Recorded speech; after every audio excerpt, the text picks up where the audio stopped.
நமக்கு பிடித்தவர்கள், உறவினர்கள், சொந்த பந்தம் ஆகியோருக்காக வாழ்வில் சில விஷயங்களை தியாகம் செய்தும் விட்டு கொடுத்தும் போயிருப்போம். அவ்வாறு நாம் மற்றவர்களுக்காக விட்டு கொடுப்பது எவ்வளவு தூரம் இருக்க வேண்டும்? இதை பற்றி புரிந்து கொள்ள ஒரு குட்டி கதையை பார்ப்போம். ஒரு ஊரில் ஒரு குருகுலம் இருந்தது.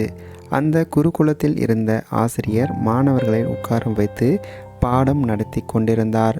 ஒவ்வொரு நாளும் ஒவ்வொரு தலைப்பில் பாடம் நடக்கும். அன்றைக்கான தலைப்பு விட்டு கொடுத்து போவதை பற்றியதாகும். இதை கேட்டதும் மாணவர்களுக்கு சலிப்பாகிவிட்டது. இதில் என்ன சுவாரஸ்யம் இருக்கப் போகிறது என்று நினைத்து கொண்டனர். நன்றாக புயல் அடித்தது. அதில் வளைந்து கொடுத்த நாணல் தப்பிவிட்டது.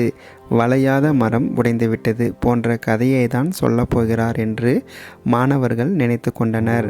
அவர்கள் நினைத்தது போலவே ஆசிரியரும் நாணலை பற்றி பேச ஆரம்பித்தார். இந்த நாணல் இருக்கிறதே, காற்று எந்த பக்கம் வீசுகிறதோ அந்த பக்கம் அசைந்து கொடுத்து தன்னை காப்பாற்றி கொள்கிறது.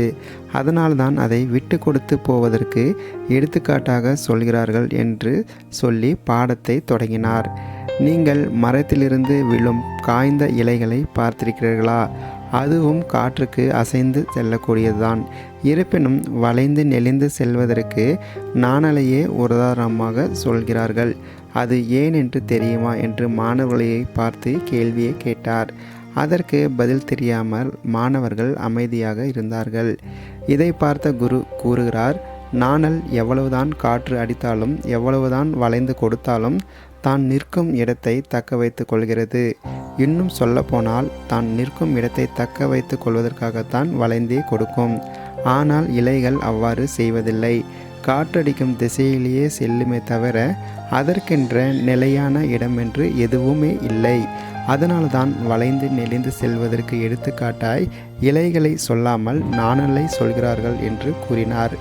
இந்த கதையில் வந்த நாணலைப் போல உங்கள் வாழ்க்கையை, உங்கள் முன்னேற்றத்தை, உங்கள் உறவுகளை தக்க வைத்து கொள்வதற்காக மட்டுமே வளைந்து கொடுத்து போங்கள்.